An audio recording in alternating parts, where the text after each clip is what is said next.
এঁচোড়ের তো অনেক রকম রেসিপি আমরা খেয়ে থাকি বন্ধুরা। আজ সম্পূর্ণ একটি আলাদা এঁচোড়ের রেসিপি তৈরি করে দেখাবো।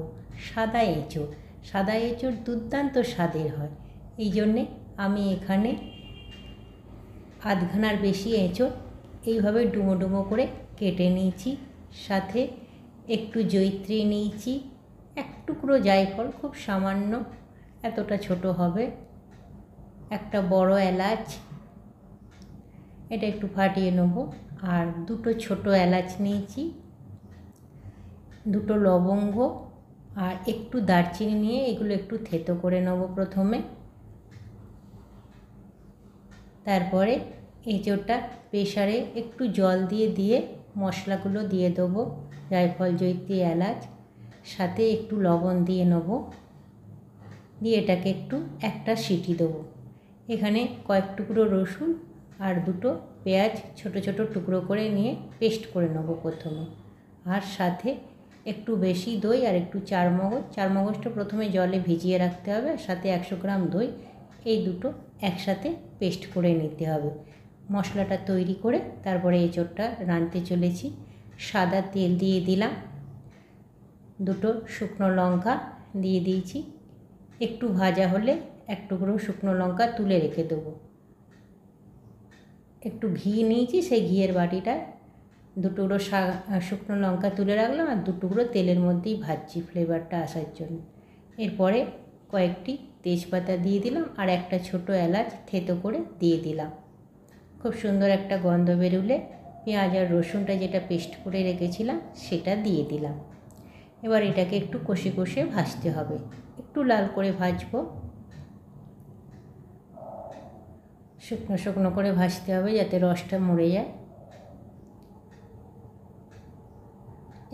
আরেকটু লবণ দিয়ে নিলাম পেঁয়াজ রসুনটার জন্যে, স্বাদ মতন একটু চিনি দিলাম, যেহেতু সাদা এঁচোড় তাই একটু চিনি দিলে, একটু মিষ্টি মিষ্টি দিলে খেতে ভাল লাগে। এরপরে যে চারমগজটা ভিজিয়ে রেখেছিলাম এটা দইয়ের সঙ্গে বাটবো। এঁচোড়টা সেদ্ধ হয়ে গেছে, এবার এঁচোড় থেকে মশলাগুলো তুলে নিয়েছি, বড় এলাচ, ছোটো এলাচ, লবঙ্গ, এটা এই দই আর চারমগজের মধ্যে নিয়ে মিশিয়ে পেস্ট করে নেব, তাহলে গন্ধটা খুব সুন্দর আসবে বড় এলাচ আর ছোটো এলাচের। এরপরে এঁচোড়টা যেটা সেদ্ধ করে রেখেছিলাম একটা সিটি দিয়ে, সেটা এই পেঁয়াজ রসুনের মশলাটার মধ্যে দিয়ে কষতে থাকবো যাতে সমস্ত মশলাটা এঁচোড়ের সাথে মিশে যায়। হলুদ দেবো না, যেহেতু সাদা সাদা করব।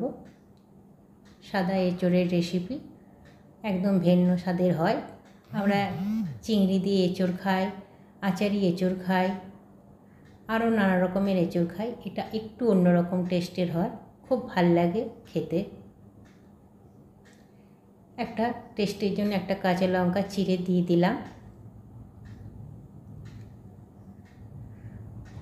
শুকনো শুকনো করে নাড়ছি।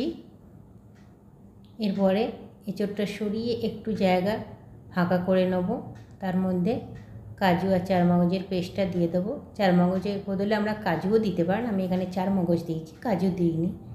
চারমগজ আর দইয়ের পেস্টটা দিয়ে দিলাম।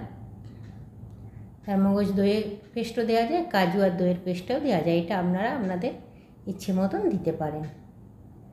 এরপরে মিক্সির বাটিটা ধুয়ে একটু গ্রেভি আনার জন্য একটু জল দিয়ে দিলাম। চারমগজ দিয়েছি, জলটা এখনই টেনে যাবে, পরে আর একটু জল দিতে হতে পারে। দেখুন জলটা পুরো টেনে গেছে। এখানে একটা বাটিতে একটু গরম জল বসিয়েছি, তারপরে শুকনো লঙ্কা আর ঘিটা বসিয়ে দিলাম যাতে ঘিটা মেল্ট হয়ে যায়। ডাইরেক্ট বসালে পুড়ে যেত, ওই জন্যে এই বাটিটার মধ্যে বসিয়েছি। এখানে জলটা শুকিয়ে এসছে, আর একটু জল দিয়ে নিলাম, নইলে একদম শুকিয়ে যাবে জলটা। দেখুন মেল্ট হয়ে গেছে ঘিটা। এরপরে একটু কাশ্মীরি লঙ্কার গুঁড়ো জলে গুলে ওই ঘিটার মধ্যে দিয়ে দিলাম। ঘি শুকনো লঙ্কার মধ্যে কাশ্মীরি লঙ্কার গুঁড়োটা দিয়ে একটা লিকুইড তৈরি করলাম। এরপরে এই লিকুইডটা, যে সাদা এঁচোড়টা তৈরি করেছি, এটা পরিবেশন করার আগে ওপর থেকে একটু একটু করে ছড়িয়ে দেবো, এতে কালারটাও দুর্দান্ত আসে, আর ওপরে ঘিয়ের গন্ধটাও দারুণ একটা এফেক্ট তৈরি করে। সাদা এঁচোড়ের মধ্যে এই লাল জলের লিকুইড লাল জলটা দারুণ একটা এফেক্ট তৈরি করে। দেখুন কী সুন্দর দেখতে লাগছে, খেতে তো অসাধারণ হয়, সাথে দেখতেও খুব ভাল লাগে।